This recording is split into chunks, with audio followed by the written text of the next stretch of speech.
Setelah perang kurang lebih 3,5 bulan, akhirnya Amerika Serikat dan Iran mencapai kesepakatan.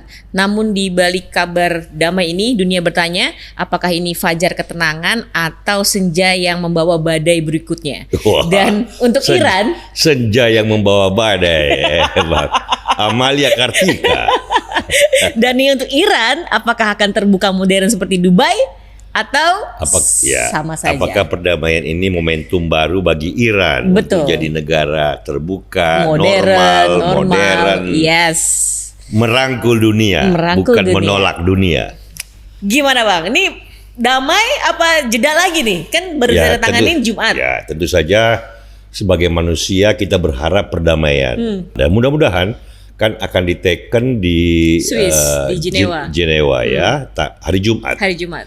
Dan dalam 5 hari ke depan, hari ini sampai Jumat itu ranjau-ranjau di Selat Hormuz dibersihkan. Jadi inti dari kesepakatan yang sudah diteken secara elektronik katanya ya, dua belah pihak kan sudah mengakui kan.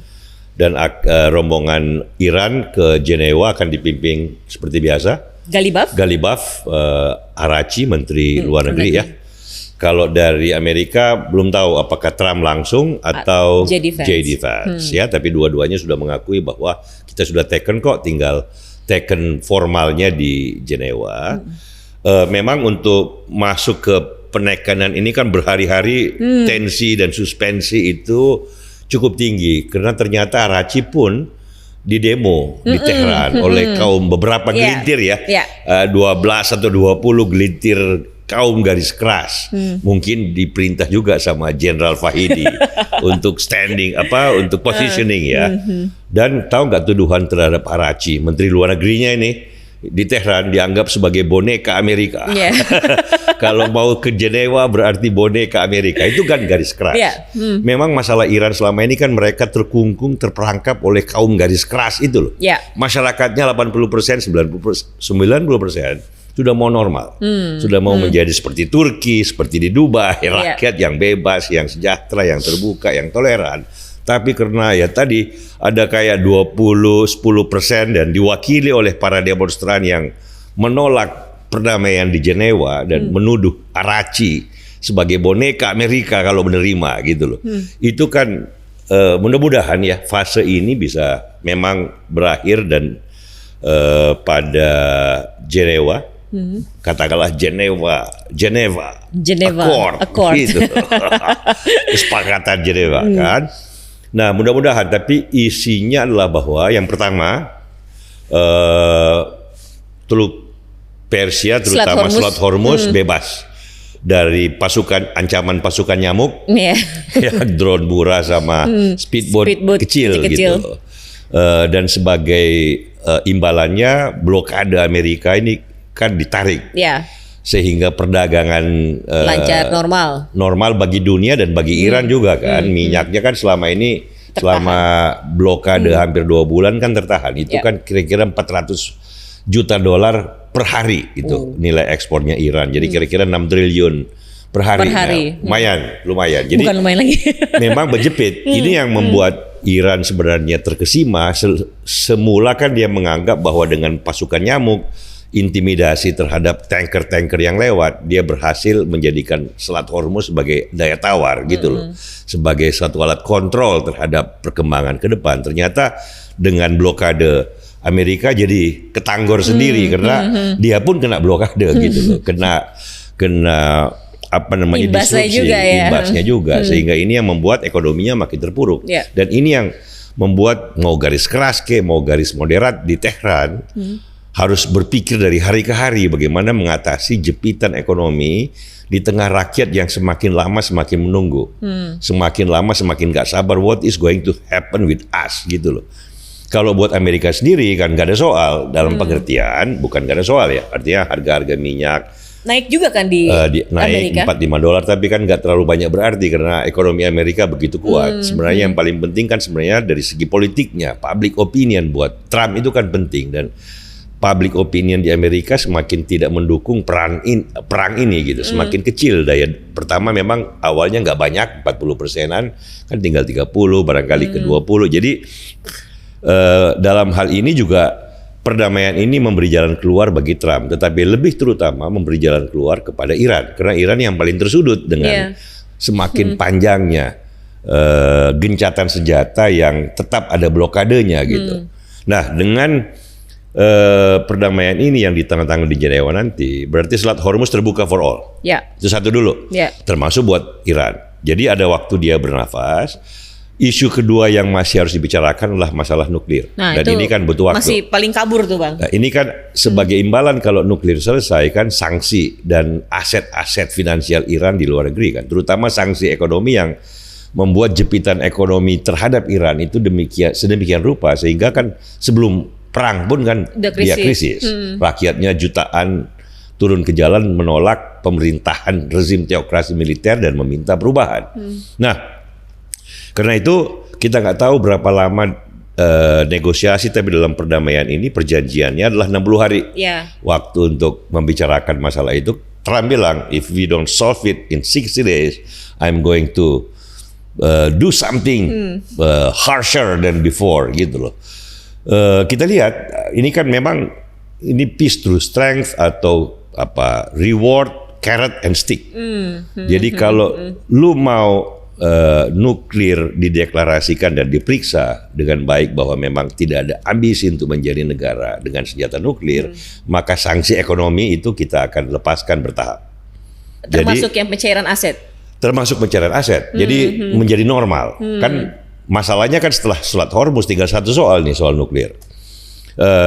Dan itu dengan sanksi ekonomi dipertukarkan. Ya, ini kan ini kita bicara jangka panjangnya setelah ini ya, bagaimana dampaknya ke depan. Tapi selain itu kan juga Trump berkata bahwa adventurisme Iran di berbagai negara proksinya gitu, Lebanon kan nggak selesai juga. Ini gara-gara intervensi Iran membiayai Hezbollah segala macam, mempersenjatai, membiayai, yang membuat salah satu faktor penting destabilisasi kawasan kan. Nah, itu termasuk Houthi kemarin kan dukungan pada Hamas untuk bergerak dengan serampangan sehingga reaksi balik Israel justru luar biasa kontroversial dan bagi banyak kalangan terlalu out of proportion terhadap mengenai respons itu gitu. Nah, ini kan banyak kaitannya. Jadi dengan perdamaian ini Trump berkata, Amerika berkata bahwa adventurisme Iran di luar negeri sebagaimana biasanya itu harus dihentikan. Jadi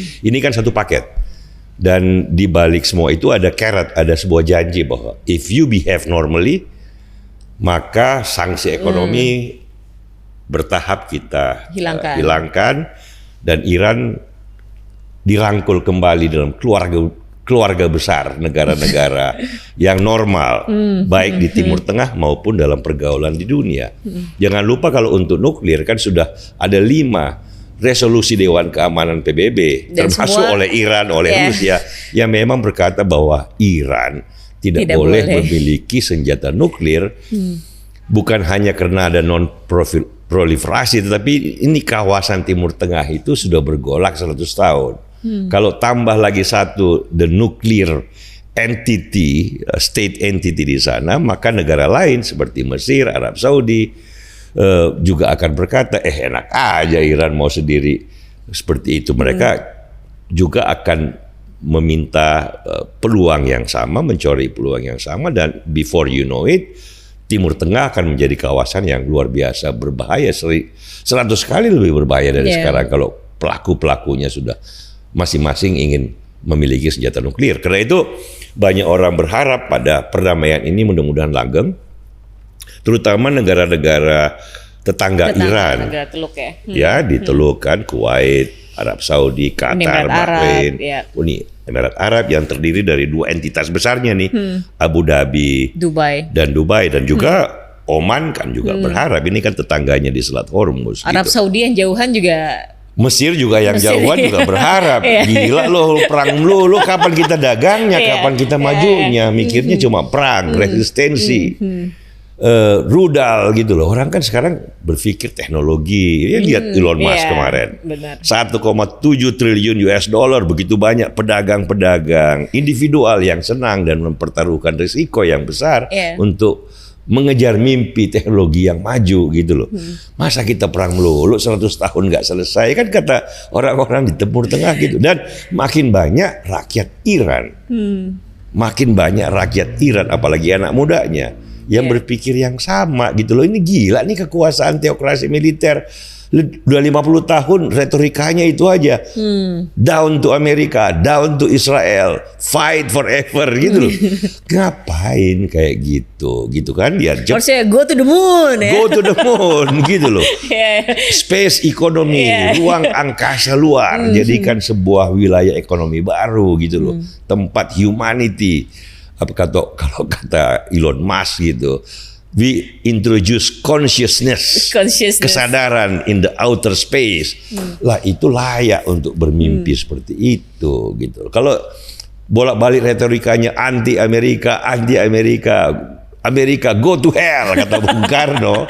Ya tahun 50-an oke lah. Ya masa tahun abad 21, 2026 masih retorika yang sama dengan 50 tahun lalu dengan Ayatollah Khomeini zaman itu ya.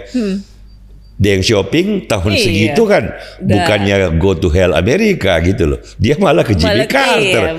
Halo Mr. President, we want to send our students to your country.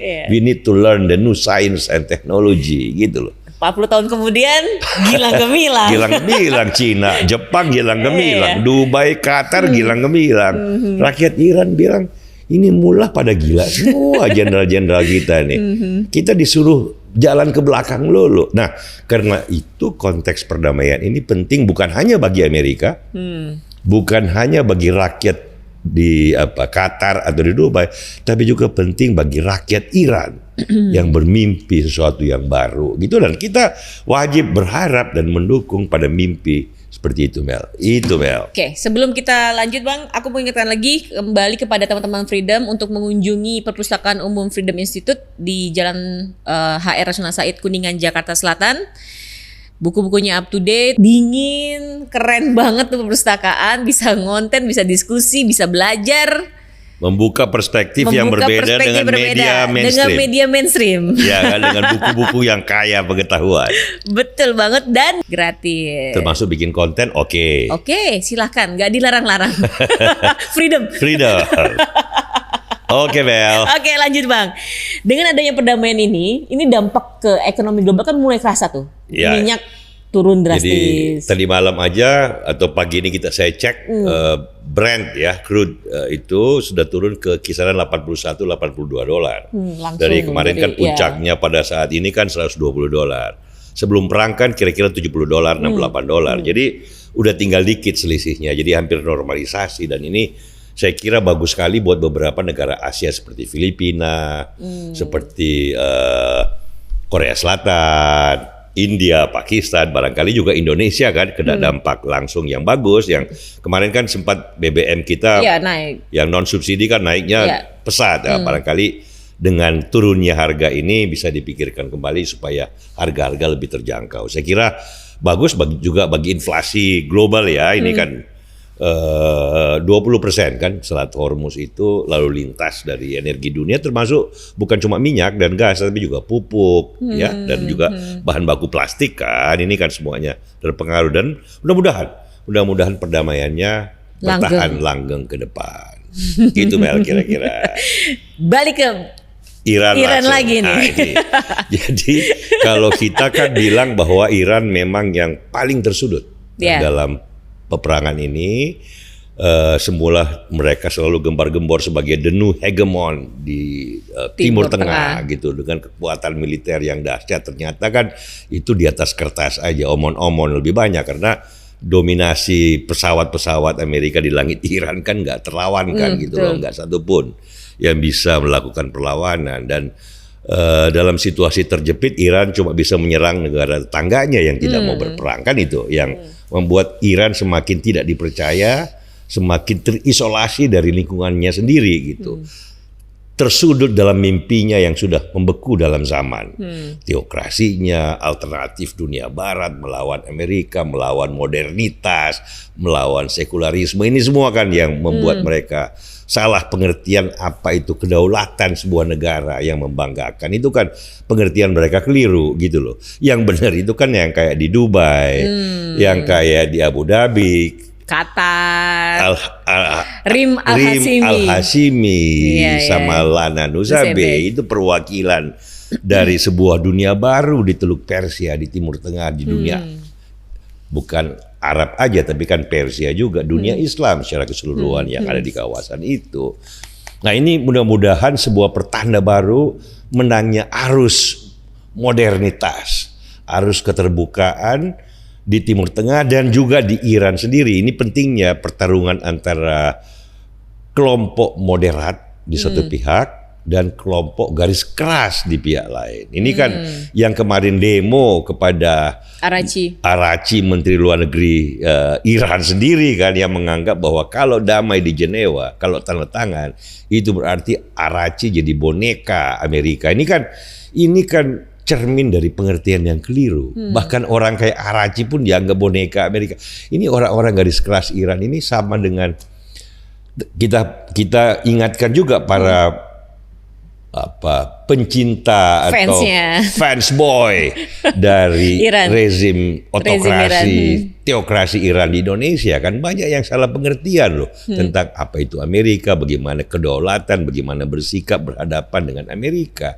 Yang benar kan sudah dicontohkan oleh Jepang sebelumnya, oleh Korea Selatan, oleh Jerman kalah dari Perang Dunia Kedua. Tetangganya aja lah Dubai. Ya Dubai ya, jangan jauh-jauh tangganya dia aja. Belajar dari tangganya. Kalau jauh sedikit dari Turki lah. Turki kan bagian dari NATO juga, negara NATO loh Turki itu, tapi juga tidak kurang bangganya sebagai, kalau kita dengar kan para intelektual Turki, mereka juga Islam, mereka modern, mereka maju, mereka bisa blend modernity dengan tradition dengan sangat baik. Iran ini yang keliru sendiri, bukan Iran rakyat Iran ya, tetapi kekuasaan, rezim kekuasaan Iran. Sejak Ayatollah Khomeini itu loh, revolusi teokrasi 1979, jalannya sudah keliru, cara berpikirnya sudah keliru, jadi keliru semua.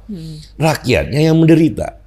Ya sebagian yang ikut pemerintah kan yang demo terhadap Araghchi 10%, 15%, pegawai negeri sebagian besar yang hidup dari pemerintahan, termasuk garda revolusinya. Dalam situasi sanksi ekonomi mereka jadi raja-raja penyelundup semua tuh, jenderal-jenderalnya tuh. Jadi mereka yang beruntung oleh opresi dan tekanan terhadap rakyat. Tetapi rakyat yang rugi, rakyat Iran. Nah, dengan perdamaian ini, kalau kaum moderat berhasil menjadi pelaku dominan ke depan, maka kita berharap bahwa Ayatollah yang lemah ini, si Mojtaba Khamenei ini yang tidak pernah muncul memberi inspirasi pada rakyatnya dalam situasi genting yang bersembunyi terus, itu bisa melihat satu jalan baru.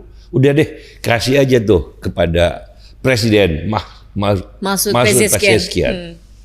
Kasih aja deh kepada Galibaf, kasih aja deh kepada Araghchi untuk melihat, meniti jalan ke depan. Toh mereka bukan pengkhianat kok. Mereka sudah terbukti dalam perang juga ikut bertahan.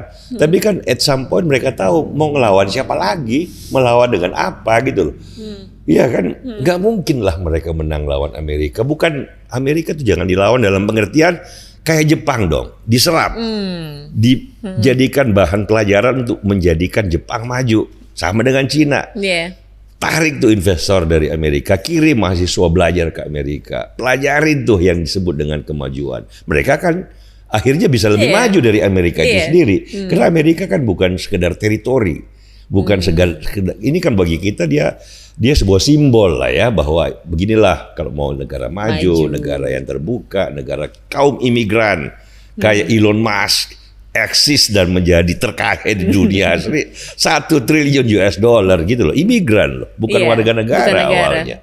Sebuah tamu yang datang karena diberikan beasiswa dari sebuah universitas di Amerika gitu. Nah, yang gini-ginian kan Jepang belajar tentang itu, Cina belajar tentang itu, Korea Selatan coba.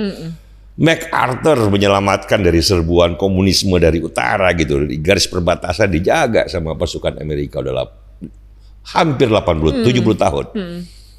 Korea Selatan maju, dia nggak merasa dijajah atau menjadi boneka Amerika gitu. Nah ini yang barangkali mulai dimengerti oleh kaum pembaru di Iran. Ini kan yang kita bilang dalam podcast Freedom, the Deng Xiaoping moment gitu loh. Deng Xiaoping kan di Cina juga begitu. Dia lihat Mao sudah nggak ada, masih ada antek-anteknya Mao berusaha mempertahankan kekuasaan gaya lama. Dia manuver, dia menang, dia kemudian berkata kepada Jimmy Carter di Washington, we want to send our students, our young people to your country. Please give us more and more visa for our students gitu loh. Nah, yang kita harapkan terjadi kan kita sayang juga kepada rakyat Iran dengan resources yang bagus, dengan apa ini kan sejarah Persia kan ribuan tahun. Ini justru para mula itu yang menolak sejarah Persia yang panjang. Kan banyak orang menuduh podcast Freedom nggak mengerti sejarah. Justru yang nggak ngerti sejarah itu para mula dan jenderalnya itu.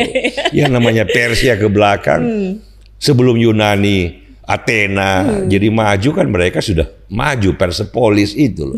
Tetapi itu kan waktu zaman kejayaan Islam kan Al-Khwarizmi, Ibnu Sina itu kan dari ekosistem termasuk Persia.